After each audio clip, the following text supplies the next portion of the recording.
What is up, Perspective Podcast family? Episode 4, baby. It's coming up.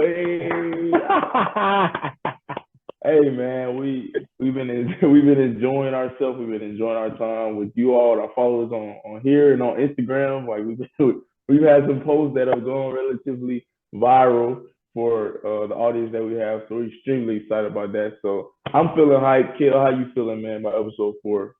Hey man, I'm ready to get going. Like you said, we don't have some good feedback, some bad feedback, but we love it all. And just know we're gonna keep that heat coming, you know. And that's all it's about. Whether you agree, whether you disagree, have your perspectives. That's what we want. You know, we want different perspectives from different people, and just having conversations. You don't always have to agree with someone. So, just even a basic thing off of what we do, like what we're doing now, podcasting, right? Like how many we see a lot of people on Instagram, Twitter, social media say, "Who let this person get a podcast?" Like honestly, if we're thinking about it, this is just a new wave of career path, of entertainment. Like when I'm working out, if I'm driving in the car, instead of me listening to music or just looking at a random video on YouTube, let me watch a podcast that has something that I'm particularly interested in. And so I'm loving the new wave. As you can see, I mean, we started our own podcast because we love podcasts and we love what they're representing. Um, and like, how do you feel about this new wave of opportunity that podcasts are creating for people? I mean, it's like you said, you could argue it's a career, like just content creation in general, like especially podcasts. Podcasts are great because you can do it by yourself. All you need is a camera, which everybody has. If you have a Mm-hmm. laptop or a phone, you have the camera, you have a microphone, you got access to the internet. I mean, that's the great thing about a podcast is you literally don't need anybody else. Or you could have a friend or a group of people that you want to do it with, and y'all can spread your thoughts and ideas and share them with the public. Yeah, man, and what you just said right there is like a lot of things that we already have new already have access to. I mean, when it comes to us, we didn't have to invest any money to do what we're doing now.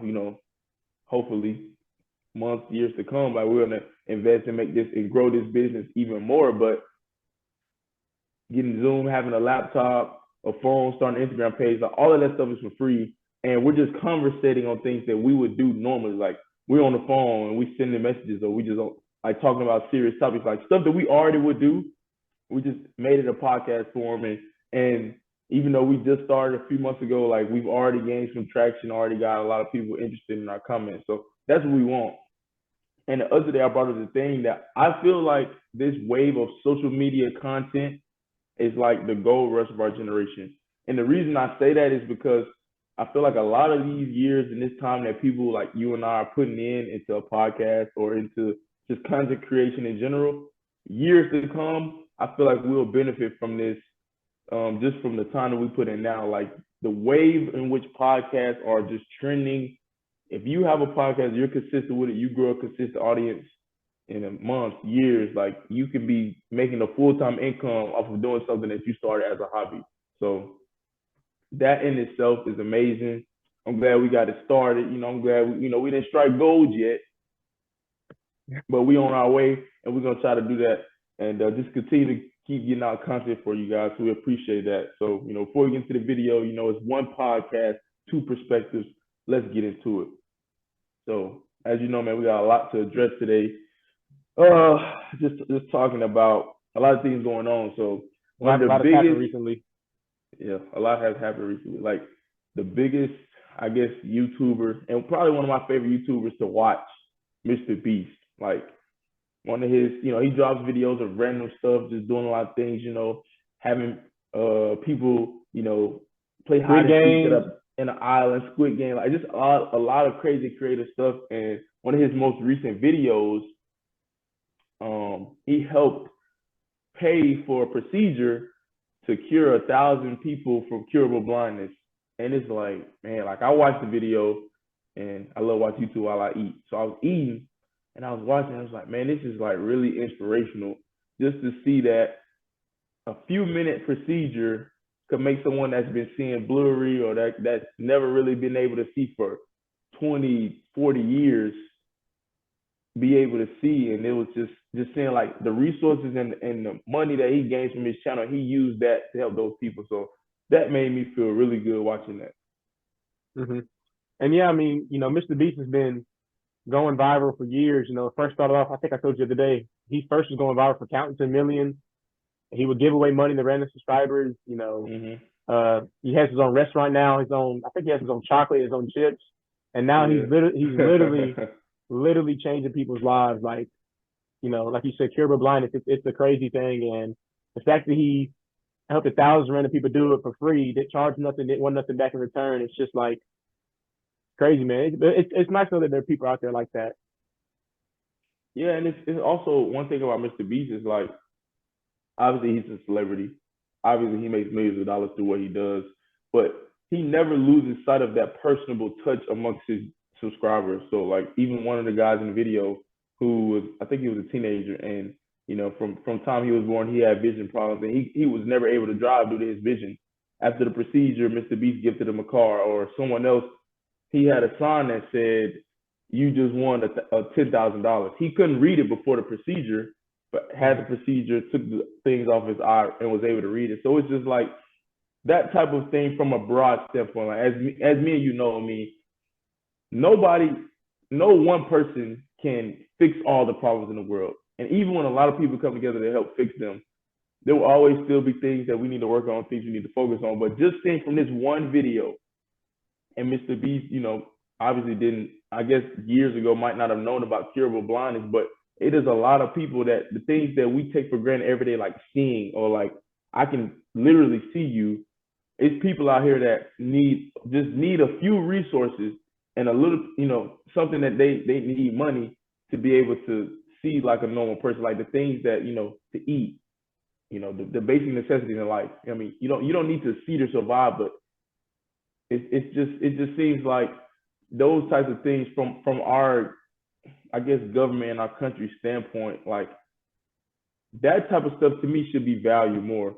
I mean, if something like curable blindness from a broad standpoint could be solved, why isn't something put in place for that? Or homelessness, hunger. What things are people doing from the top to be able to help people like that? You know what I mean? Like, what do you? Oh, go ahead. It's just briefly, it's like if Mr. Beast can do that, pretty much by himself. I know he has a team behind him that helps him, but if he can do that, what's stopping people who make 10 times as much money, have 10 times the influence of doing that? Like, people we elect into certain positions to do certain things to better the community. Like, what's stopping them? But a random YouTuber who you could argue doesn't even really have a real job just changed 1,000 people's lives and their families and their friends' lives. Yeah. Like, and it's like for us on the outside looking in, I mean, we always talk about, what can these, and I've been learning about it in school. It's called CSR for companies and for individuals, corporate social responsibility. So basically, a business like Amazon or something should be corporately social responsible for doing certain things in the community. So we always say like, hey, this company should be doing this since they have so much money. This company should be doing this. And it's like we expect big businesses, big companies to give back in certain areas, but you never even thought about something like curable blindness, paying for people's procedure. And then at the end of the video, Mr. Beast gave a doctor $100,000 to be able to provide for a few more people. And so not only in the United States, but Mr. Beast and his Mr. Beast philanthropy page goes around the world and does a lot of things. So what he's establishing and what he's just insinuating through his positive acts is that, like you said, a person doesn't start out where he is, but any person, the average person that might just feel like they're average or whatever, can help change the world. And Mr. Beast is one of those examples of people. Nothing is special about him other than his drive and his passion for making content and for helping people. And I feel like that type of mindset that he has should be infectious to a lot of other people that are successful or that are aspiring to be successful. Like, I don't have the money and the resources that Mr. Beast has, but one day I want to travel the world and help people in the way that he's doing it, And even with Mr. Beast, it's like, like I've said it before, people got to be patient. I'm sure Mr. Beast started YouTube. He probably never thought he would have multiple videos with over 100 million views. The video to cure blindness had 50 million views in one day. Like, but that took, again, many years of and many long nights of hard work, long days. Like, so I think people should realize that yes, I want to be successful, and yes, I want to get to say Mr. B status, but it doesn't happen overnight. And in the beginning, you may think it's never going to happen, but you got to Yeah. stay consistent and stay on the course, and trust the process. And I mean, it's like I said, we in that gold rush. We're in that age of social media content, and we talk about Mr. Beast now. I mean, he's one of the ones and one of those people that said that, hey, just letting people know that now YouTube Shorts, like a lot of social media bites off each other, right? When it comes to Reels, TikTok, YouTube Shorts, our attention span is so small, so let's make content that is for 5 to 10 seconds, boom, boom, boom. But it's like a lot of things, YouTube Shorts. You now can monetize your YouTube Shorts, the stuff that you might post on Instagram. So we're in the age and we're in that wave to where whatever your content is, whatever you're promoting on your page, social media platforms, in a sense, are making it easier for content creators to be successful. And what we're saying is the things that Mr. Beast has done and the way that he had to grind through YouTube, honestly, is easier now. Like you can, I feel like you can scale your channels faster due to the algorithms changing different pages. So it's like we're in a sense, the best time period as of now for content creation. And I think we should just take advantage of it. Like we gotta take advantage of it. And I mean, I feel like it's only going to get easier. I mean, I know the other day Brian sent me a reel. I think I sent Brian a reel. It said like, here's a website or app that can make you a transcript about something. Here's another website or app that can make a video about it, and you use the two apps and you make a YouTube video and you can make money off of that. So you literally make chat GPT. Yeah, that was one of the things. It's like you can literally make videos without even showing your face, using your voice. Really putting in too much work. You're just typing some phrases on the screen and having pretty much machines do the work for you. And it's only going to get easier from here on out. Only going to get easier, man. And another thing that we can address too, that we talk about Mr. Beast and the things that he's doing, and you see that and you look at it from two perspectives. I think first, we commend Mr. Beast for what he's done. We're happy and we love the things that he's doing, the positivity that he's just influencing the world with his content. And then on the other side, from America's standpoint, you look at it and you say, okay, we have one individual here that just changes 1,000 people's lives. I see stuff on the news. I mean, I don't know, you might know how long it's been going on, but how long has Jackson, Mississippi not had clean water? But how many times do we, I'll let you answer, but how many times do we see, or how much money do we see our country giving resources and not saying that they shouldn't. I mean, I feel like the U.S. is a country that other countries look up to, and they're in a position to be able to give resources to.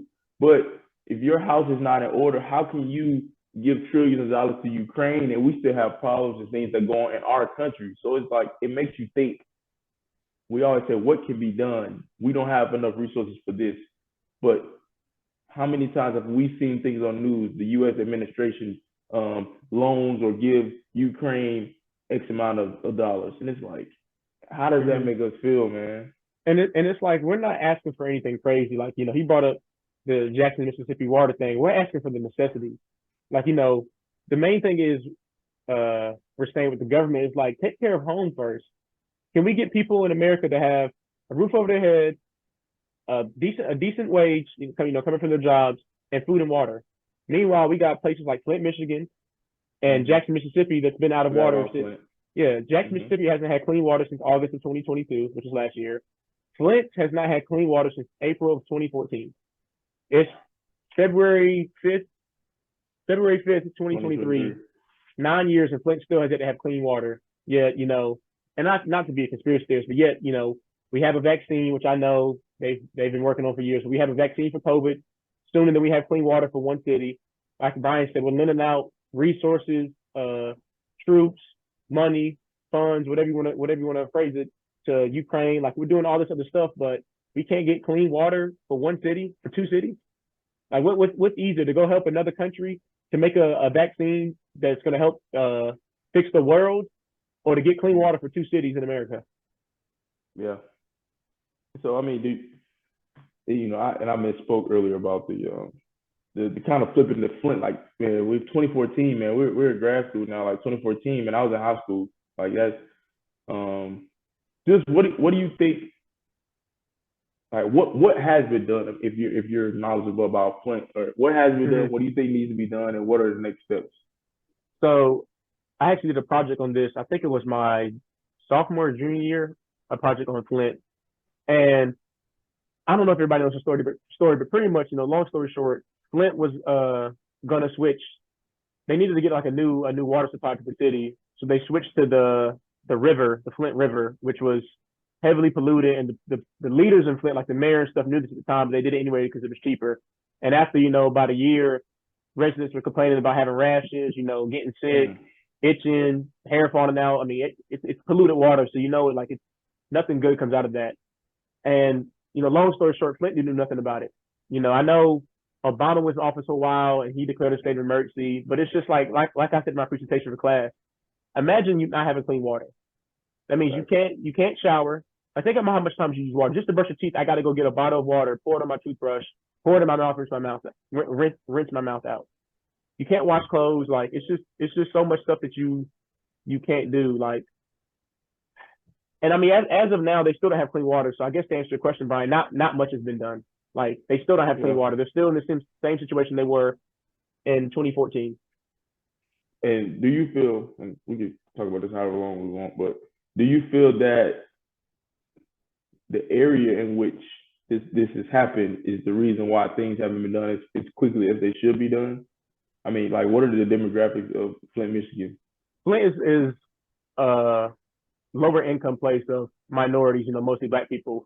I don't know too much about Jackson, Mississippi. I can assume it's pretty much the same demographic, mostly black people of maybe lower income. But yeah, definitely. In Beverly Hills, if someone had the power go out or dirty water in Beverly Hills, that's getting fixed in a day, 2 days. It's not going on for a week, let alone 9 years. Or it's going on for a Mm-hmm. week, let alone since August of last year with Jackson, Mississippi. Like that, those problems are getting fixed within hours. Like And it's, kids have grown up in Flint without water. They've never had clean water. Like, mm-hmm. and like I said, it's still a problem going on to this day. It's And inhumane. it's like you take, like you made a great point. Like sometimes we can honestly take for granted just the natural things that we have. Like, I mean, you hear a lot of people say to save water. Like whenever I brush my teeth, sometimes I keep the water running. Like I just keep it warm, and it's like stuff like that. The simple things like that, washing clothes, cooking, or taking a bath. It's like having to use bottled water or gallons of water out of plastic to just live your life is just it's just like like we're talking about, like from a standpoint, those basic necessities of life that you have to do every day. You have to change in what you do all the time, and you hear about a lot of people that move out of the area just due to the inconvenience of life, and so stuff like that is like we're not saying, and we're not saying is that it's easy to fix these things or it's easy to make these things happen, but invest, put Mm-hmm. time into, and just see how that could change something. Like I know the government has enough money to provide a healthy and a clean water system to a community. If you can dish out trillions of dollars to a country that Mm-hmm. is currently dealing with war and things like that. So it's like priorities. We talk about all the time. Priorities. What do we value? And it's Mm-hmm. like sometimes from an American, from a person that lives in America, it just looks like we just don't value those things like that. Like we say, united and this is where we are, but in reality, certain things like this wouldn't be going on since 2014, and it's like you still hear about it. And as social media goes, so much stuff just goes and it's popularized and it goes away. Something's viral for a week and it goes away. But something like this has been be viral, not viral. Like it's been a consistent It's been cycle. going. Yeah. Everybody knows about Flint, and then Jackson, Mississippi recently, everybody knows about it.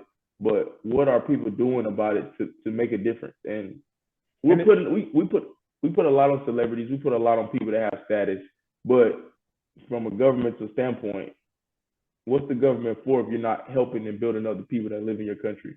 and it's like we know it's not easy to fix the issue in Flint and Jackson, Mississippi, but it's got to be easier than helping a whole other country. I mean, it's got to be Gotta easier be, than gotta be. I'm no medical professional at all, but I would assume it might be easier to have a clean to find or make a clean water supply than it is to make a vaccine, test it, make sure it's safe for people, and distribute it to the whole world. But Cale, that goes back to something I told you a while ago, bro. In this country, in this country or in this world, I've seen historically the only time that a lot of these things are addressed and things are changed is when certain groups of people are affected.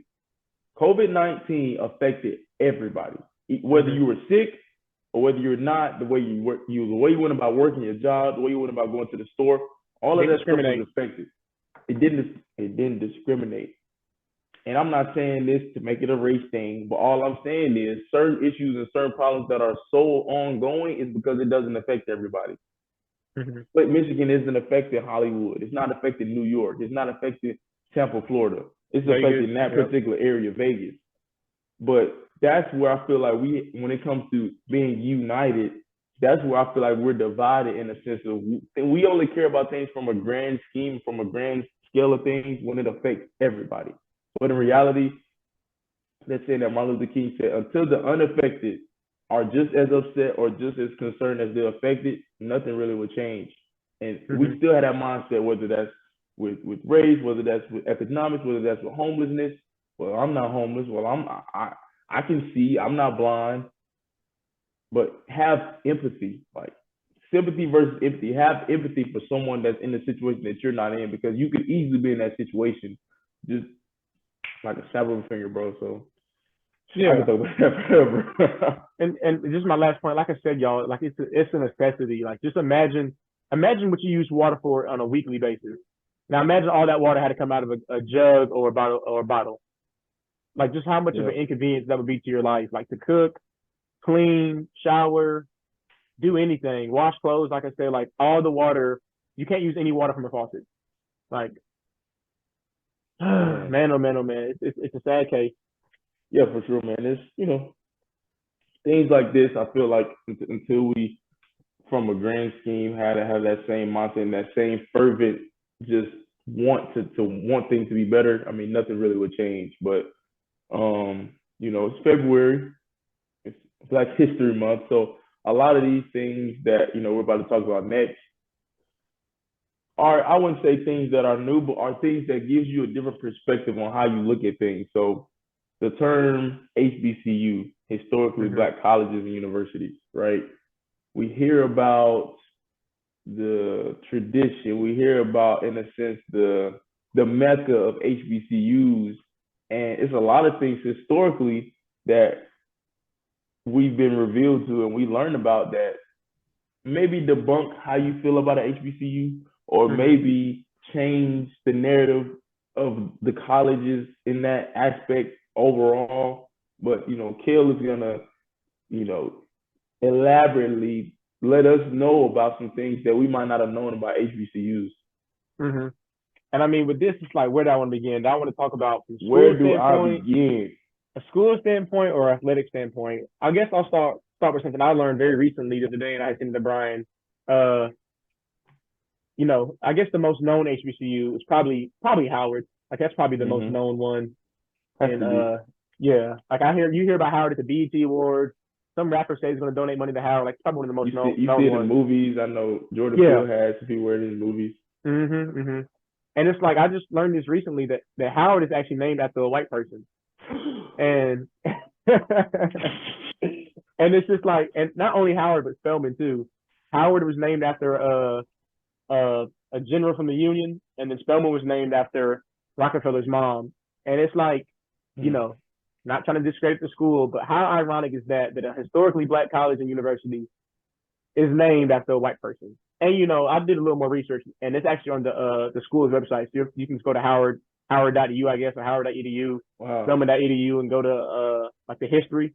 But they said that Rockefeller or Spelman, and Howard, General Howard, they were real good people who did a lot. Like I said, Howard, he fought for the Union, so he actually wanted to help free Black people, and he also, according to my notes, he helped train Black teachers and Black ministers as well. So they obviously, they did good things for Black people. But it's just like, again, like I said, bro, how ironic is it that a historically Black college university is named after a white person? And like I said, I'm not trying to discredit or nothing, but it's just ironic to me. Yeah, I don't think you're discrediting. I think it's just like I was saying in the kind of like intro spiel. It's like we're just informing people or informing ourselves because I don't think I didn't know that before you sent it to me. We're just informing ourselves in the communities about certain things that we can be, because one thing I will say, and that's something I don't feel like we give enough credit for in this whole thing of civil rights movement and all those, like, there were a lot of white people that were in positions that helped black people. Like, it's a lot of times you think about, oh, the only reason that black people elevated was because of black people. That's not true. I mean, like I said in episode 3, I mean, white people sacrifice their lives too. And I'm from Alabama, so it was people that if you're seen with black people and you white, they viewed you in that same light. Well, you love them, or you support them. Well, you're one of them. Like, and that's how people thought. So what we're not saying that shouldn't matter, but like you said, it's just ironic. I mean, you talk about black pride and support black colleges, black culture, and it's like, what is it founded on? Which is not, like I said, it's nothing wrong with it, but historically black was founded. And like you think about it, like Howard is like I'm trying to give a comparison, like of status. I mean, when you think of HBCU, Howard is probably the first name that comes to your mind. We didn't go to HBCUs, but when you think of HBCUs from total, if you were to say name 5 HBCUs, Howard will be in top 5 for everybody's list, just because of the notoriety, and you got people that didn't even go to Howard that rock the Howard hoodie, or just or that new wave with the support black colleges. Chris Paul got his degree from Winston-Salem State, so it's popularized, it's culturally acceptable to say, hey, I support black colleges. Hey, HBCUs, we support that. Like, it's acceptable. But from a historical standpoint, do we know the history of the school, what it's founded on? And like you said, stuff like what you brought up about General Howard and things that he did, is like, those things I feel like should be highlighted more. It's just stuff like that. I feel like people might not want you.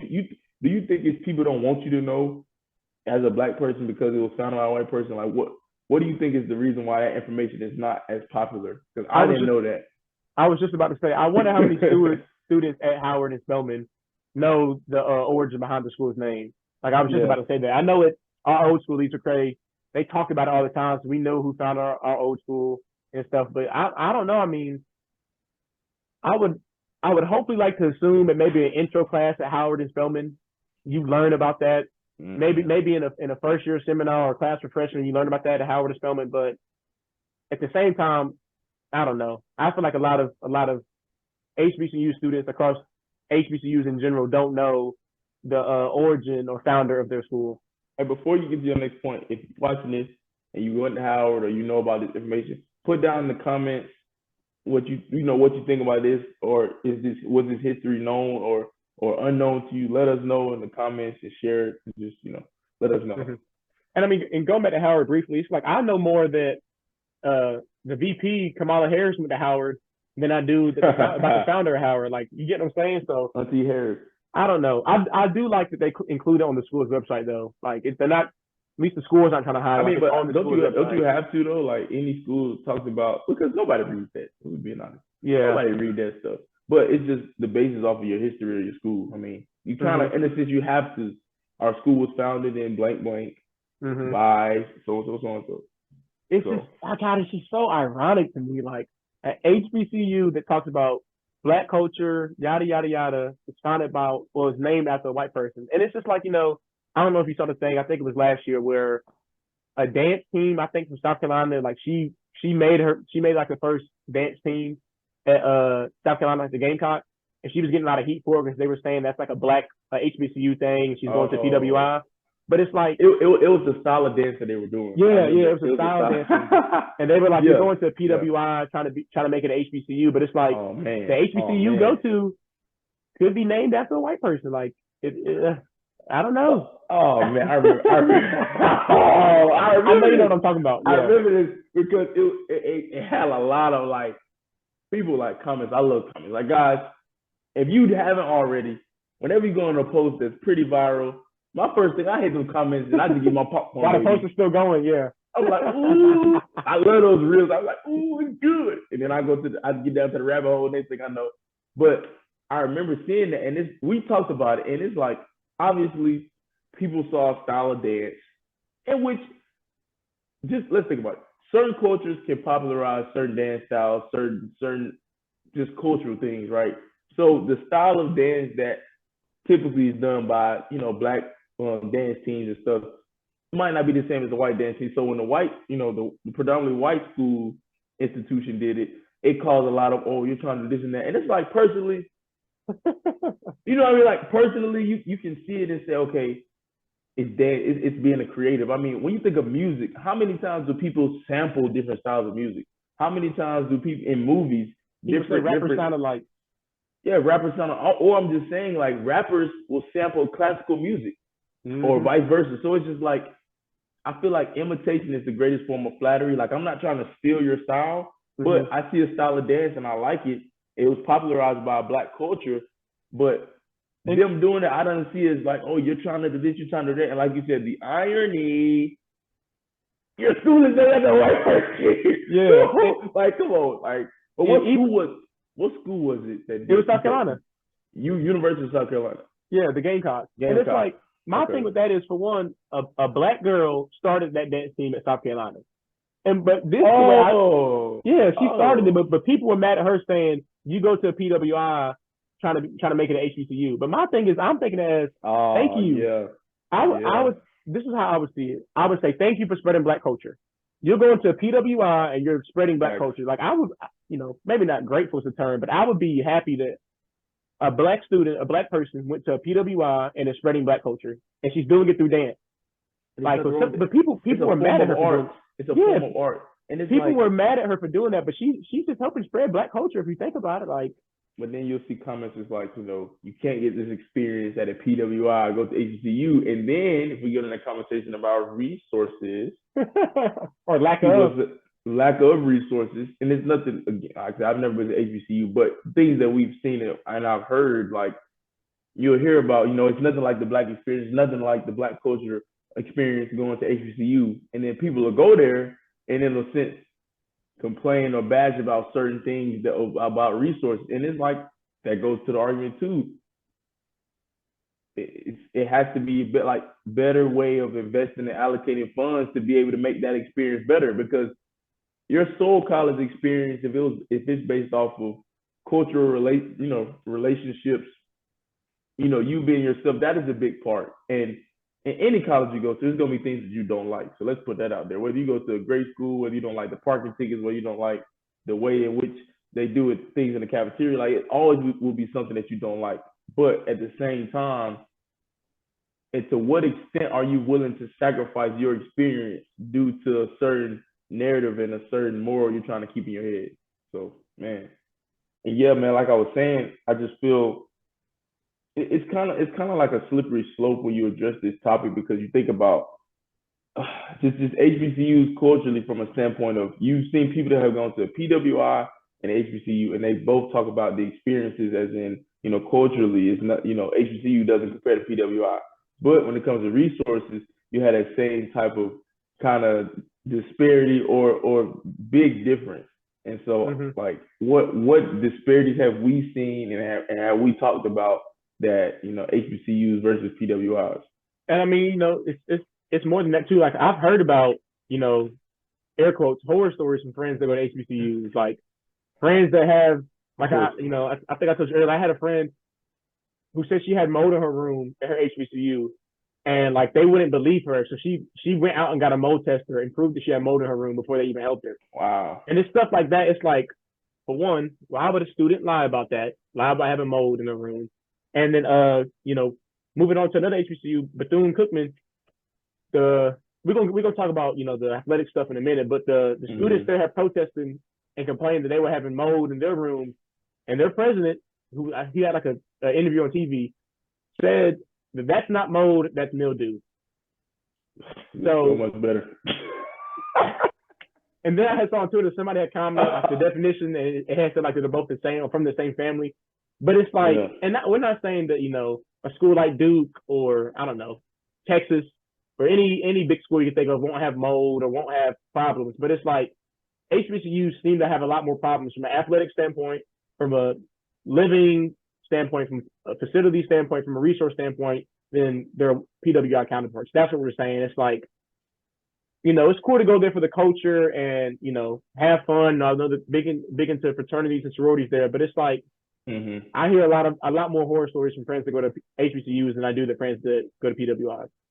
But, and like, I have a great source for someone who went to a HBCU. Like, I feel like, not saying that you look past the stuff that's happened, but it's just like the fun or just the environment that you have being around just like the people that you grew up with or just your people. It just makes you more comfortable. Because I mean, my fiance went to Clark, Atlanta, so HBCU in the middle of Atlanta.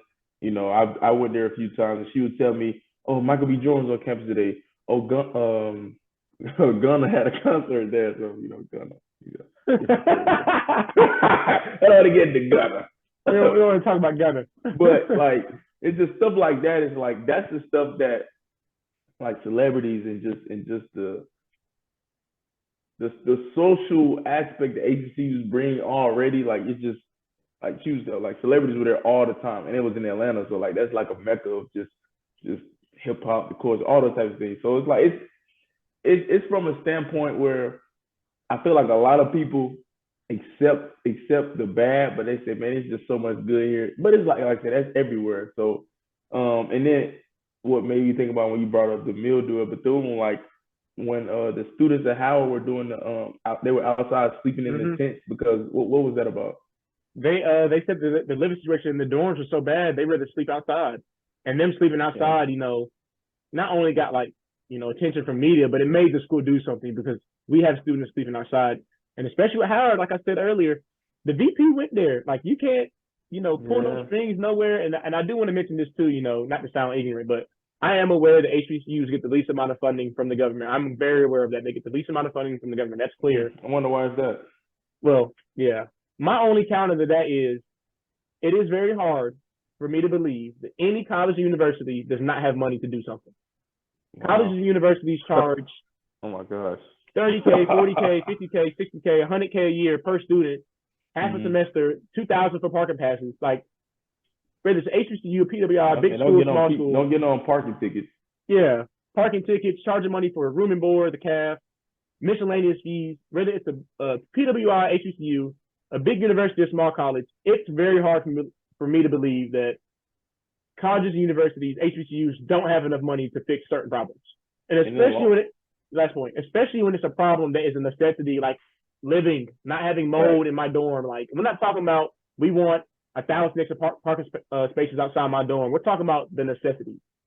And along with that, think about the number of celebrities or active figures that, hey, Charles Barkley just donated $1 million to Miles College, like that's a favorite college in Birmingham, Alabama, or a celebrity say, I'm giving this much to Howard University. I'm like, and I know, like you said, it's that millions of dollars. I don't know where that's going, but like you said, it a lot of these things kind of goes back to the government with Flint. Like, it's not if, it's just when, or it's not if the government or if colleges have enough money to provide for better resources. Now, some colleges don't, but notable colleges, and a lot of times HBCUs too, from just, I'm from Alabama, like you hear about Alabama State, Alabama, and then one year students had to stay actually in hotels because they were max capacity at dorms. So it's like, it's not like students not going there. It's not like people are not paying to go to school. So it's like, what are things being done with the resources given to be able to better the school and the academic side and also the athletic side that I know you hit on. And I mean, just briefly before we get to athletics, I'm not saying that every celebrity show up somewhere, but if you having Lil Baby perform in the CAF at HBCU and you paying him however much to be there, I'm sure you could save that money and put it to making sure that the freshman dorm have clean water, the freshman dorms, so the dorms don't have mold or something. Like, if you can pay and have, celebrities on campus and perform at certain events and stuff, it's like, I'm sure you can work out a way to make sure the students have what they want and need. Shout out my label, that's me. And I mean, little baby there, like, yeah, but that's what I'm saying. Like, it's like, what? Last point. It's like, what do you value more? Like, and this is kind of how I feel about HBCUs. Like, not saying every student at HBCU or every HBCU, but it's like, do you value necessarily having fun more? I know HBCUs are known for partying, obviously the culture, fraternities, sororities, maybe seeing a celebrity walk by on campus. Do you value, maybe getting your education, networking, meeting certain people? Like, I'd rather, network and meet people that's going to potentially help me in my career than to see Michael B. Jordan walking around campus. Me seeing Gunna or Michael B. Jordan in the cab is not going to change my day. Me seeing Tusi or some rapper at a game that night, or at what's it called when the fraternities announce their new brothers and sisters? Yeah, probate. Having a celebrity at probate, that's like, I'd rather just network with somebody and meet somebody like Brian. Brian, there's nothing wrong with that. It's not wrong with that, but it's like, if I could choose seeing a celebrity, going to a school where I might have a higher chance to see a celebrity than going to a school where I might actually meet somebody who went there to help me out in my career. It's like, I don't want to talk about this too much, but then you gotta think about it. I guess the school we graduated from, we were in a sense a minority, which it was an adjustment period. It was an adjustment period for me because I've never went to a school where I was the minority. And at times, obviously I got used to it, but at times you feel like, man, can I like be myself? Do I have to code switch? Like, if I'm in the cafeteria, if I want to laugh and joke, or because just culturally, I don't know why I do this, but when I laugh, I like run away sometimes, or I start clapping. Like, that's just what I do. Like, if something real funny, like, we just disperse. I clap. It's just different. And so it's like, I think a lot of people choose that experience because, for one, a lot of people, maybe not a lot of people, but some people might want to go to HBCU based off their parents or their parents' experiences, or what you see or what you hear. And so you hear things, and like you said, a lot of colleges, no matter what it, PWI, HBCU, have great opportunities for internships or job opportunities. And just someone like Clark Atlanta or someone like Howard, like, you're in a mecca, you're in a big city, to where your school name, I got a degree from Howard. Like, just that name in itself can kind of carry. Like, you hear people say like Howard is the Black Harvard, which arguable. You hear that, and it's like, I'm not saying it's just about status, but I feel like, along with the culture, along with the things that goes into it, like, HBCUs, the marching bands, it's like, it's no comparison. Like, I was in a marching band in high school, and you see a lot of PWI bands kind of getting into, not taking some of the songs, because anybody can use whatever song they want, but just the way in which the bands do those things, it's like, it's just different. It's a different swagger. It's a different feel. It's like a different world. And I feel like, whether that is with resources or whether whatever people are offering at the school, an individual has to decide like what they want. But like I said, we were athletes, so I really didn't have too much of a choice where I went to school. You get offers and all of that. But if I had a particular choice, and if I didn't play sports and I had a choice between going to Howard or between going to UNC, it just depends on what I wanted to feel, because you can get that party experience and that party environment in North Carolina for sure. Yeah. Clemson, you know what I'm saying? So it's just like, what do you want? You can connect with a different group. A lot of these colleges, they have the same sororities and fraternities that the HBCUs have. It's just, different members. I personally don't like when it's like a battle between PWI versus HBCU. It's like, go where you want to go where you feel, you know what I'm saying? We're all here to get our degree at the end of the day. Yeah, but I'm saying, go where you feel comfortable, go where you want to go. But when we see the arguments like we talked about earlier with the dance girl, it's like, let's not pit these two together. We can compare the different, like we compared in this conversation. We didn't bash one or the other.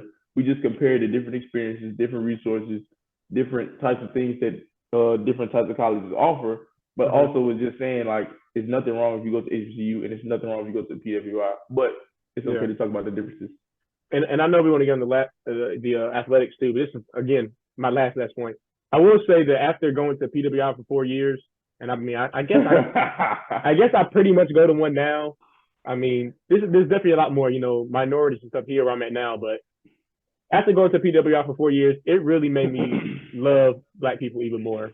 Like, because like Brian said, we were the smallest, the most minimum of a minority. But the school was already small. Small.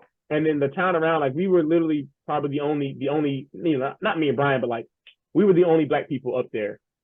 And so, like, once I go back to a big city like Charlotte or go to HBCU with some of my friends, like, it just made me appreciate Black culture and Black people more. Not saying I did it before, but when you get isolated away from, what you're used to, when you get back around it, you appreciate it a lot more. Mm-hmm. So I will say that. And I know now, we kind of want to transition to, still on the topic of HBCUs, we talked about the dorms and stuff. And now, we kind of want to talk about athletics. Like I said earlier, Bethune-Cookman, I think that's how you say it. I don't know if a lot of y'all are into sports, football, but Ed Reed's a Hall of Famer safety, played for the Ravens, went to Miami, played for the Ravens, I think his whole career. And I don't know what his current title is, but he was the head coach for football at Bethune-Cookman. But he complained about, lack of resources. I had saw a video before where the players on the football team were sharing helmets in games. The players are running off the field and trying to quickly take off their helmet and give to their teammates so the teammate can go check into the game.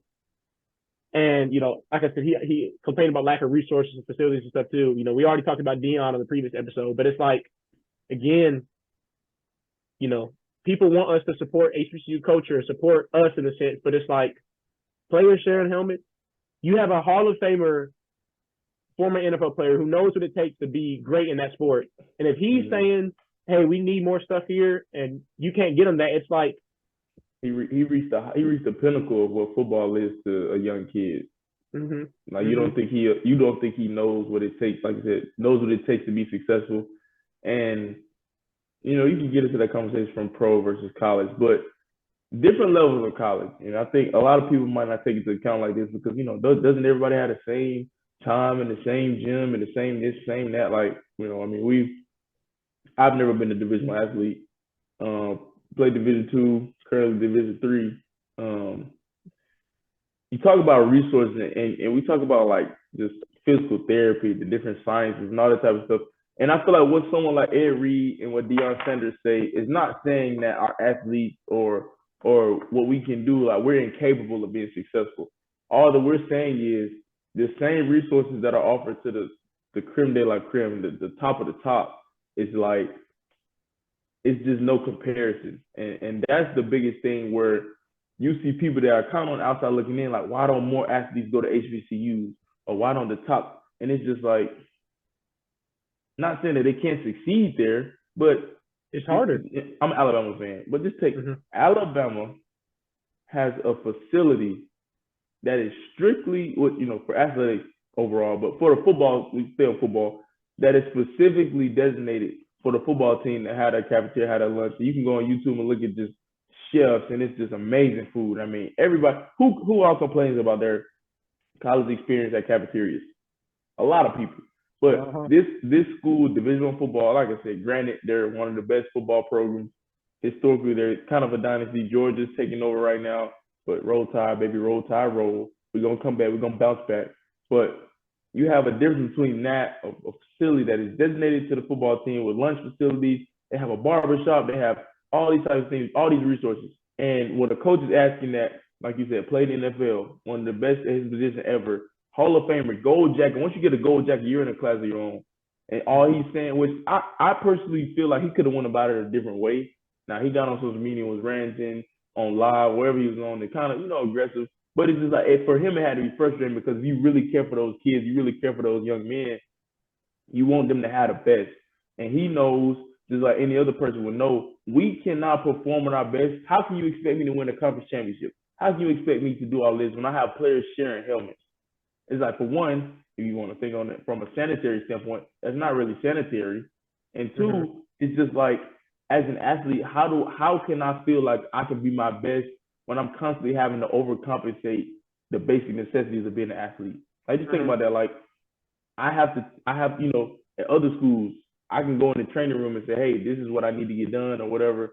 And at other schools, you got to take care of yourself, along with being a full-time student athlete.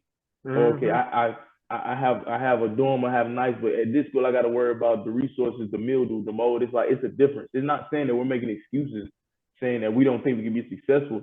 It's just, don't expect us to have the success of a Power 5 school with minimal support and resources. How can we be successful? And then it's like, for all the, haters and trolls out there that say stuff like that, it's like, put yourself in that position. I just looked it up while Brian was talking. Alabama football has its own, I guess Alabama athletics has its own NIL center coming next year. So they have an entire building, state of the art, going to be brand new coming next year, that's dedicated just to NIL. And then, we talk about Alabama having their own football team having their own private cafeteria. I'm sure it's 1,000 of things they have that we don't know about: game rooms, hangout spots, lounges, private practice facilities. It's like you go on a visit there and see all that, and then you go to, let's just say, maybe a Jackson State that doesn't have as much. It's like, why on earth? And you're telling yourself you want to be the best athlete you can. Not the best HBCUs, but why on earth would I go? Why on earth would I not go to Alabama or a Power 5 school if I had or a big school like that? Yeah. Like why wouldn't I go? Why wouldn't I go there? They have a proven formula of success and they have everything I need. Like, why wouldn't I go there? And just say from a parent's standpoint, like, you put yourself in the parent's shoes of a 5-star quarterback, right? And granted, this position, which I love for parents, they always say, I want what's best for him. It's his choice, it's his decision. But if he has aspirations of one day going pro, or even if not going pro, one day maybe being a GM, and we can hit on that later. You want to put him in the best position possible, or him or her, whether it's female athletics or male athletics, college sports in general. You want to put them in the best position possible. And it's not saying a college opportunity to play sports is amazing wherever you're at. I mean, like I said, whatever level, people get caught up in D1 and all that. But the reason why you see 13, 14-year-olds saying D1, D1, D1 is not in a sense based off of the skill level. Because as we know, we played Division I, the exhibitions. We played against guys that were Division I transfers at a D2 level in basketball, and I beat D1 people in track. It's not necessarily the skill gap, it's the experience. Whenever someone says, I want to go D1, yes, it's about being at that level, maybe having a better chance of going pro, but it's also about the experience of being, in a sense, not saying you're pampered, but a lot of things that you have to worry about at a D3. Kind of like you're tailored to. You don't have to worry about at a D1 school. It's like the amount of trainers. I mean, I love my school, but my current school, we only have, in a sense, like 2 trainers at a time. And if it's one training room, it's not a lot. So you get upset with Deion Sanders. You get upset with Ed Reed and him complaining about stuff, but it's like, y'all are expecting me to have Nick Saban level success with the bare minimum resources. And I love Nick Saban. I love, Dabo Swinney, Kirby Smart, some of the top college coaches in the country wouldn't be successful without resources. Wouldn't be able to draw the top talent without those resources. Like, you can just go on, it's a YouTube channel, I can't think of it right now, but this guy, he tours different college football programs. And it's like, bro, like I said, man, I can't, I didn't play football, but like whenever my kids want to go on visits, if they do that, like, I'm gonna love that, because it's like, man, like, they're literally in their own world. Like, your son or your daughter at certain schools do not have to go to their dorm room if they don't want to. You got a game room, you got not bed, you got couches, you got nutrition stations, you got a barbershop, you got cold tub, hot tub. And this is the top of the top, obviously.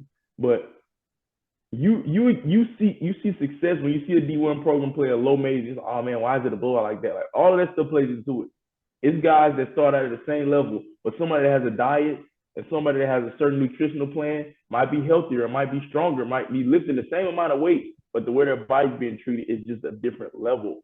And it's like, I feel sorry for Ed Reed, because I feel like he wanted what's best. And I think a lot of HBCUs, seeing the success of Deion Sanders, are in a sense going toward, okay, let's get successful football players that are interested in coaching to come to our HBCUs. But not saying that those guys are spoiled, but anybody that's successful has a standard. Deion Sanders has a standard. He go to Colorado now. People can say he's overboard. The reason that Jackson State was so established and so successful the time he was there, because he established the standard. Like, no, you can talk about Michael Jordan, Kobe. All successful people have a standard. And you can say, oh, well, maybe they're being unrealistic. It's like, no, like, success, wherever you're at, you got to have a standard. You got to have unacceptable. You got to have non-negotiables. Like, Kobe even said that, like, you got be non-negotiable with yourself. Like, say, I'm going to do this, and I'm sticking to that plan. And so, and it's go ahead. And it's like, again, Ed Reed and Deion Sanders hit the highest point they could for their sport. So how are you going to tell them that, oh, you don't need this for your football team, or we can't get that done? It's like, if anyone knows about success in football, it's those two. Mm-hmm. And you're gonna try to argue with them about what they need or what they want. It's like, I don't know, man. I don't know, and that's why I don't fault Deion or Ed Reed at all for saying what they said and doing what they do, because, like, I know what I'm them. I know what it takes, and y'all trying to tell me I don't, like, man, I'll just go somewhere where my time is valued and appreciated. And it goes to the conversation too. Is like professional sports is not the whole world, right? Just because you play college sports doesn't mean that you're gonna go professional. And it's like, I love that commercial NCAA kind of put it's like go pro in something other than sports. Like that's a big thing. That's a big conversation. But these individuals that we just talked about and we brought up present the standard and present the fact of if you do want to go to the NFL, if you do want to go pro, here's how to do it. Let me set the standard and set the wave of what it really is like to be a professional. That's the standard that Deion Sanders everyone established. It's not standard because a coach is realistic to know that everybody that's on his roster will not go to the NFL, not go to the NBA. That's everybody knows that.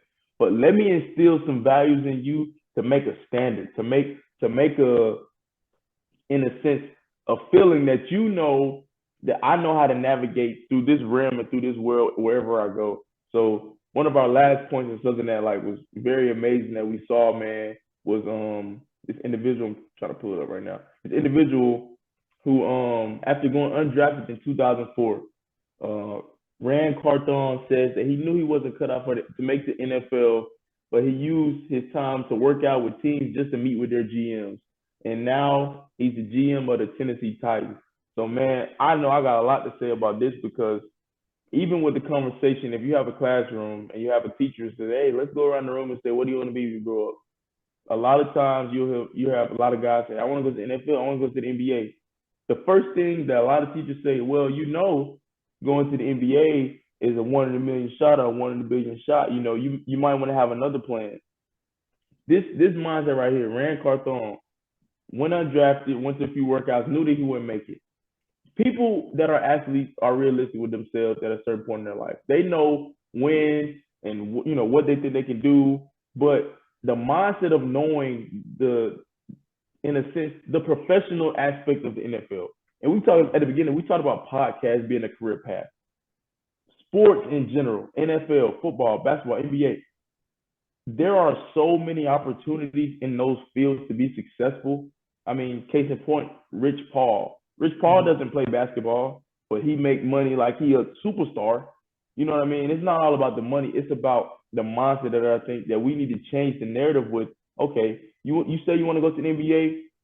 Let me show you what it's like, or let me break down things that an NBA player needs to be proficient in. All right, for one, public speaking. Every game that you play, every game that you finish, you'll have to do a press conference.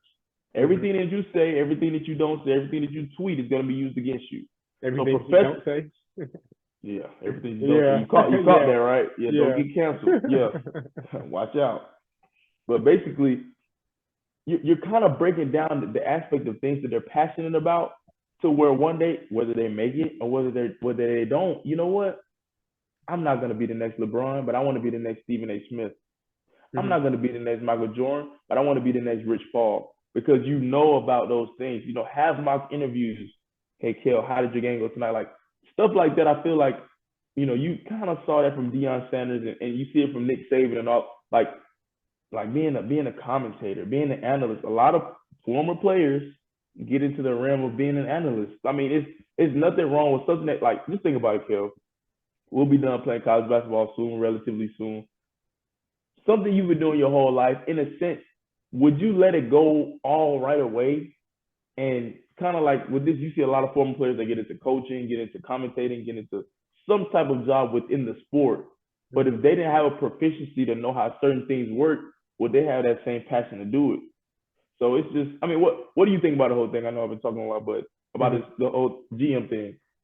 All right. After I answer this, I need you to re-ask the question again about the Ron Carson thing. It's like my biggest thing is like, bro, it's just having a plan. Like maybe I want to go to NFL, NBA, but I also know that I'm taking advantage of my opportunity in front of me. I may not play with LeBron or start for the Lakers, but I already have my foot in the door because they're already interested in me. So like the tweet said, he marketed himself. He talked to GMs. He handed out business cards. He got their names. Like he marketed to himself. He already had a foot in the door and he took advantage of the opportunity. And on the flip side of that, it's like, I feel like too often in life, people let one door close and they think that's it. But I think, a good way to look at life, to be optimistic, is just because one door closes doesn't mean that chapter of your life is over forever and there's nothing you can do about it. Like, he couldn't make it to the NFL, but hey, I'm already in the room with the GMs, the front office, coaches, yada yada yada. Why not talk to some of these people, get some numbers, let them make them remember me, and who knows what happens a few years down the road. And like we said, now he's in a position of one of 30. He's a GM in the NFL. One of only 30 people have that position. Like, and how many in that position are black? You know what I mean? So that goes to say too, because we hear a lot of like, how hard is it to be a GM as a minority? So that right there, you establish, and I feel like, generational wealth. He just established generational wealth for his family, just off of the connections that he'll build, and being a GM, and like I said, jobs like that.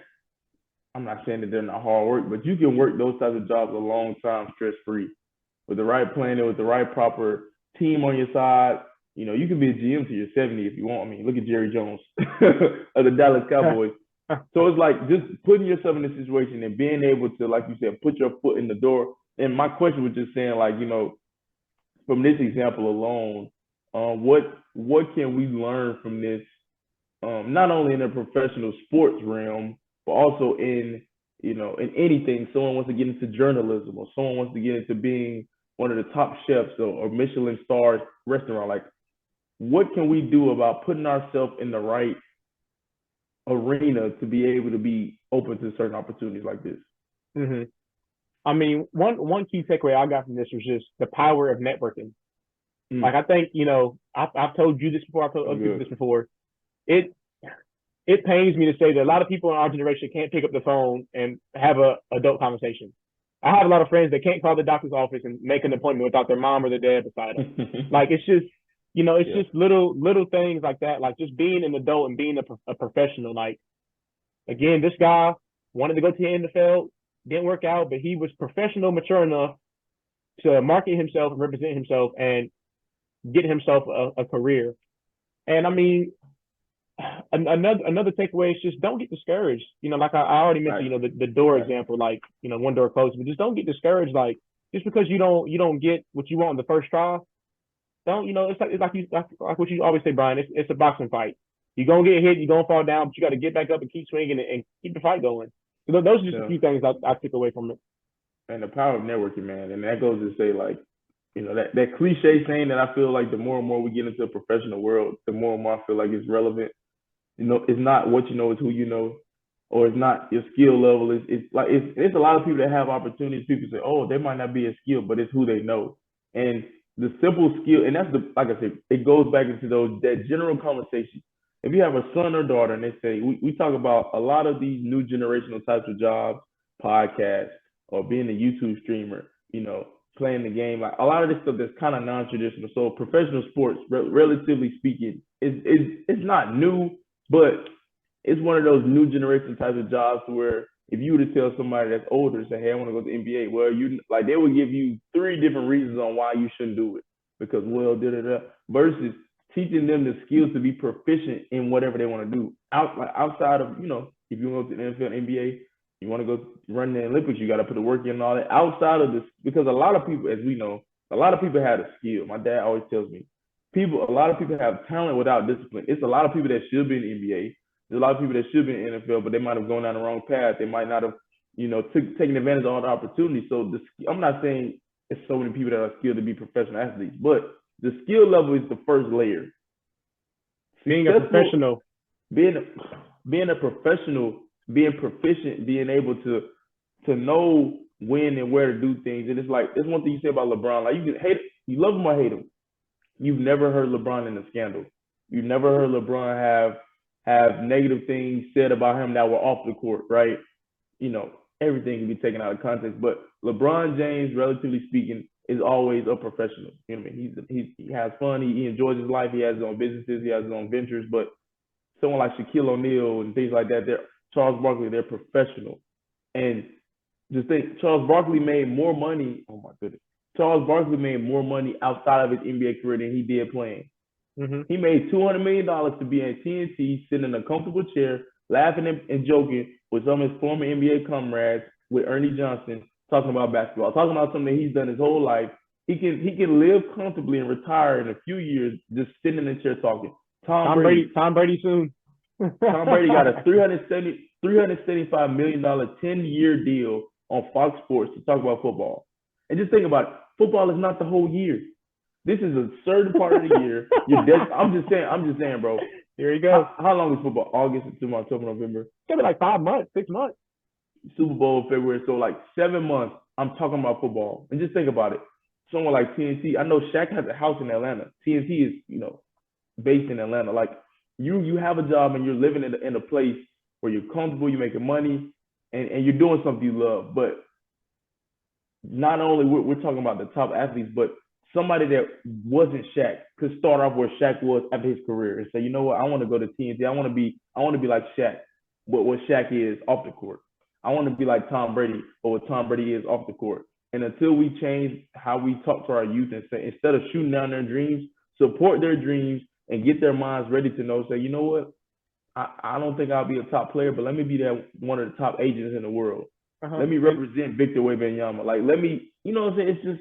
It's a difference, man. And even then, it's like I would suggest to our youth, it's like on your way to your NBA dreams, don't turn down another door or another opportunity that might lead to a similar career, but like a different job. So like if I want to go to the NBA, but along the line of me trying to go to the NBA, a job for me to become an agent or become a physical therapist or a training comes up, lethal shooter, Chris Brickley are some very world-renowned, I guess, nationwide trainers for basketball. And it's like, I'm sure at some point in their life they want to make it to the NBA, but they had another career path opportunity open up at some point. And they said, why not go with this? I don't know how much lethal shooter makes a year, but I can almost guarantee he makes more than some NBA players. There's got to be some NBA players out there he makes more than. Well, you got to think about endorsements. And I know he brought up last year that an NBA team kind of reached out to him to be a shooting coach. So it's like, and that goes back to content creation and just doing things that you're passionate about. It's like in life, it's always things you got to do that you don't want to do. Like nobody wants to pay taxes. Nobody wants to, have to pay bills and all that stuff. But it's like on the journey of doing things that you don't want to do, the majority of the things that you do, like make it something that you're happy and you enjoy. Like I feel like, I'm not saying that everything's perfect because social media can give you a false depiction of someone's life, but there's a lot of people that are, making relatively good money, have a good living, take care of their family, and they wake up every day and they are not really, in a sense, stressed about their job. Like my job is to go to the gym, train athletes, you go across the world, get calls and get endorsements. Like that seems like a fun type of lifestyle. And it seems like a lifestyle to where you're your own boss. You can determine how much content you produce, and so it's just about create whatever you want to do, whether that's in sports, whatever college you went. And I think it's all that we're talking about, like whatever you want to do, wherever you came from, your foundation, being able to be skilled in many different areas, being able to know how to communicate and talk with people in different arenas in life, in a sense, can set yourself up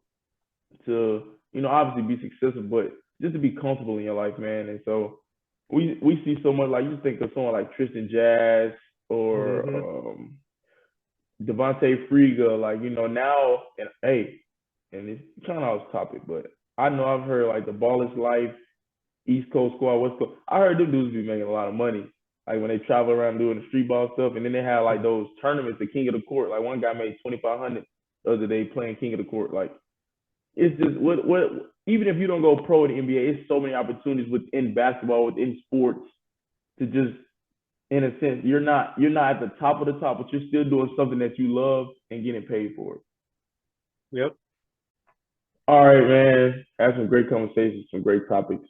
Now it's just, a little bit of fun for our thing we do, Would You Rather. I got some pretty good ones. I found as well, so I got some pretty good ones. Let's get it, man. You think you got to answer all of them first, too, by the way. All right.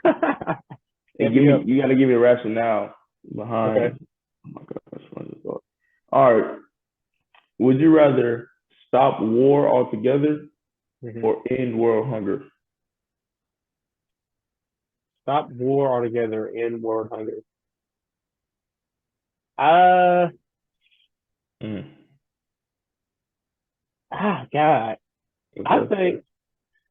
I'd say end world hunger. I feel like ending world hunger will stop some wars, whether it's wars within the country and the nation. Mm. So I A say lot, a lot of wars start off with resources, yeah, like like people lack mad. thereof. Yeah. So I say end world hunger just because that's going to stop some wars. Kind of get one and a half birds with one stone. What you Hmm. think? I mean, I think I'm gonna go with world hunger as in Hmm. because I'm not saying that war is not a pressing issue, but I feel like you have more hungry people than you have wars, and you have more people that are affected by hunger than you do by the war. So I think I'm gonna go world hunger, and like you said, I feel like that'll bring more people together, Hmm. hopefully. So Yeah. I Everybody got a think, necessity. Yeah. yeah, I think that's pretty deep when I said that. I had to make that a real. I mean, my answer was perfect, but yeah. Yeah. So. All right. Would you rather have more time or more money? At 22 years old, more money. Hopefully, if things go the way they should, I got all the time. I just need money. You gotta think though, like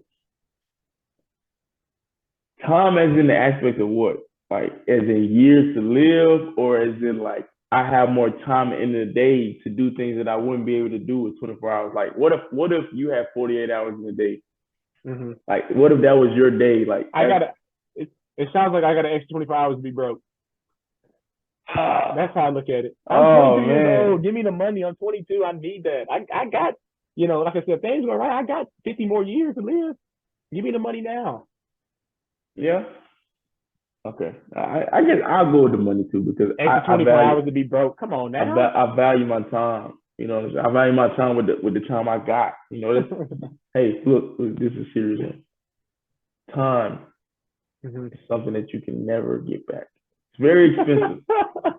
Time is one of the most expensive things in this world. I've never heard that You heard before. that from the P-pod, the perspective pod. I'm glad All you're the right, first person to ever say I'm not definitely not. that. All right, would you would you rather be a kid your whole life or an adult your whole life? Oh my God. All right, let me get another link. I don't want to say that's too obvious. It depends, though. It depends. It depends. Like, what stage in adulthood am I at? Like, am I comfortable in making millions, or am I in Then the yeah. stage? Then Yeah, it's like, like, what if you grew up and you didn't like your parents or stuff you couldn't do? oh, Like oh man. that's what I'm Okay, like. I don't know now. yeah. Be But a kid, be a kid your whole life. I know some adults that still kids. I mean, what's up with that? yeah, Yeah, look pointing at themselves. at one right now.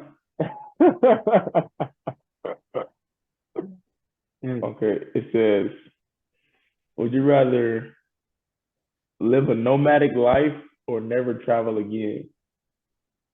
So never having life outside your hometown. Okay. Is that what it means by never travel again? Like I can't even leave the state. It says never having life outside of your hometown, even for the weekend, would be tough. But so would the life of a rambling man. Like nomadic is like, Yeah, traveling. If I can't leave my hometown, that probably get pretty boring. Like to see the same stuff for 70 years. I mean, nomadic made me sound like I don't know, somebody yeah, without much. nomadic. Yeah, it's kind of like you're traveling or you're wandering, just trying to find food or trying to find basic Yeah, necessities. like I'm But saying you can't ever travel again though. I'm broke. I'm broke. I'm hungry. I ain't got no money, and I'm just walking around all the time. Like, Yeah. yeah, I don't know. All right. Would you rather lose your sense of touch or lose your sense of smell? Smell. Sense of touch, smell. 100% smell. That means I ain't got to smell no more nasty smells. None of that. People who funky smell. That's fine. What? And then it's like, I mean, if I want to smell good food like cookies, I'm just gonna eat it. I'm gonna get the same thing. Like I lose smell 100 days of the week. I'm gonna go touch, bro. Oh my goodness. No. As an athlete, I'd rather lose my sense of smell. Some athletes are funky. No, but I'm just saying, like, there's so many joyous smells you can have. Like what? Food, cologne, I'm a, flowers, all that type of stuff. don't wear cologne. Don't smell flowers. I'm gonna eat the food. So I'm a somewhat get Ooh. the sense of it. Like You name it stuff I don't even use. I guess. I So, say that as like I don't have so two candles literally a foot off a camera. yeah, or a humidifier that's about to Yeah, be on fire in your room. yeah. I have two candles a foot away from my laptop right now, looking at them like. All right, let's go back to another question. Like this, I can do two more. Another one talking about like senses, right? So would you rather lose the ability to speak or lose the ability to hear? I mean, what's the point of me talking if I can't? I tell you, Yeah, I'll say this. I'll say speak because when I got my wisdom teeth pulled out, I couldn't talk for a week and had to talk in notes. So I'll say I never speak again. but you can still hear everything. Yeah, But then I it's do that like, for a week. That's fine. I can do that. okay, if I can't hear, but I can still speak, it's like, Yeah, I'm saying like what's and also like as a paranoid person, hearing is like a safety thing to me. Like if I can't hear somebody running up on me, somebody screaming, "Watch out! There's a car coming!" Like I'm toast. Yeah, not speaking, having my ears 8 days a week. I'm gonna go with that too, bro. That's a hard one though because it's just like those are just such valuable. Yeah, they go. It's Uh, peanut butter and jelly. Like I love peanut butter and jelly. I'm trying to find one more. But yeah, man, a lot of this stuff I love Would You Rather because it makes you think. And it's hmm like, especially when it's on the spot and you get some good ones too. Like, ugh. yeah, these are all right, man. What in the world? This is a weird question. All right, man. I'm trying to find one more good one, man. One more I good say. one. Mm-hmm. Um. All right. Would you rather? This is the last one. Would you rather be a genius and know everything, or be amazing at any activity you tried? Know Isn't that everything. the same thing, though? You said, what if I try to read a book? What did I just? Yep, I'm going with that one. I'm going with that. Bro, I'm Hey, you telling know you, what? bro, I am so smart. Tiger Woods. He plays golf. What is golf? Oh, I just I'm, swing it. All right, cool. Let me yeah, try I'm it. saying like my brain is so big, bro. Like I'll just read if I have the superpower to be good at everything I try, I'll just read all the books, and then I'll have the knowledge and But I'll be good. knowing everything is crazy though, because being amazing at any activity you tried is kind of like physical, all physical, but mental. Like I mean, it's an if I knew everything, bro, like you knew how to make $1 million like every type of way. Because it's saying like any activity you try, it's yeah, like but okay, does that make I'm it? good. I'm good at sports. I'm good at school. I'm good at this. Like, but I'm you're saying saying does knowing it make it easier though, rather than you having the power to physically do it? knowledge is power. Yeah, but I'm saying like if I know how to, I could probably know how to make $1 million right now, but it might take me a while. Like that don't help me. That don't help me in the process of making a million. I feel like these both go hand in hand because being knowledgeable, but also being proficient in a task is still, in a sense, being knowledgeable. Mm-hmm. So I feel like if you're amazing at any activity you try it, that makes you knowledgeable. I Because wonder. hey, I you wonder know how that what? works. I want to start my own business. I'm amazing at anything I try, so I'm gonna be Like successful business what owner. if I told myself like I want to sell this remote for $1 million, and that was my power. So I sold it for $1 million. Like would it work like that? Like it just guarantees my It success for said be anything I try. amazing at any activity you try. I mean, I guess like, oh, I I'm gonna want to be a learn a new salesman for language. this remote for $1 million. I got sales one of these and I'm straight. I'll take that. Yeah, amazing any activity. I'll take that. I'm gonna go out here and force this remote on people and get a meal. Be like the people at Walmart that I Yeah, always avoid. The I'm direct saying, TV, I bro, walk all the way around. you purposely don't look at them and they purposely call you out. Like, Hey, do you have internet? Yes. Get out of my face. who's it with? None of you. Do you enjoy your time there? Like, oh my gosh, I know them people hate their jobs, them commission based jobs. Like, bro, Yeah, no, that's terrible. small little tangent before we get to the conclusion. Like, bro, like I understand like sales is a very, you know, very good job to get in, but like that has to be one of the worst jobs. You literally Stand in know a store. people do not want to talk to you at all. Like I would literally take the long way because I do not want to hurt your feelings. I'm doing it for your sake, people out there that sell. Like I don't want to go direct TV, Spectrum or all these like it has to be a better way. Like all of this door to I, door, I wonder social what is media is too prevalent for that. on the thing like with the Walmart or like the store, like what is the yield on that? Like for the 100 people you talk to in the store, how many people are you bringing in and how much money are you making off of per customer? Like I know they got some empty days sometimes. just hearing no all day, every All day. day. Just think if you were there 8 hours and you heard one yes, that's still thousands, or not thousands, hundreds of no's. And then it's like you making one customer isn't making or breaking your business. Like I rather just clock in at that Walmart and go to the back and stock something. Or That just go to, just be with DirecTV, like, say that you're there and just walk around the store and just sit down. Like, what stop you from doing that? But man, I feel like episode 4, we had a great episode. We had a lot of insightful conversations about relevant things that always we can talk about forever. I think, just from this point forward, there are a lot of things that, will come up in the news. It's February of 2023, and we'll keep getting this content out to you. So, man, what you think of this episode?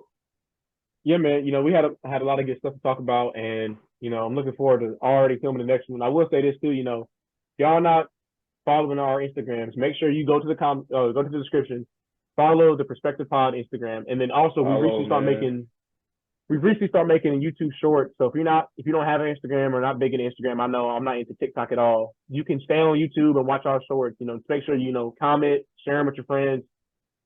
But we're getting a lot of content out for y'all. So yeah, appreciate it. At the.perspective.pod. Follow us on there, and we're gonna keep bringing this content to you. Hopefully every week. Hopefully every week. And we're having fun with this. We're enjoying it, and we want to continue to keep it growing for the next months, years to come. All right. So, all right, and that wraps up the episode. And remember, one podcast, two perspectives. Appreciate y'all, man. See ya.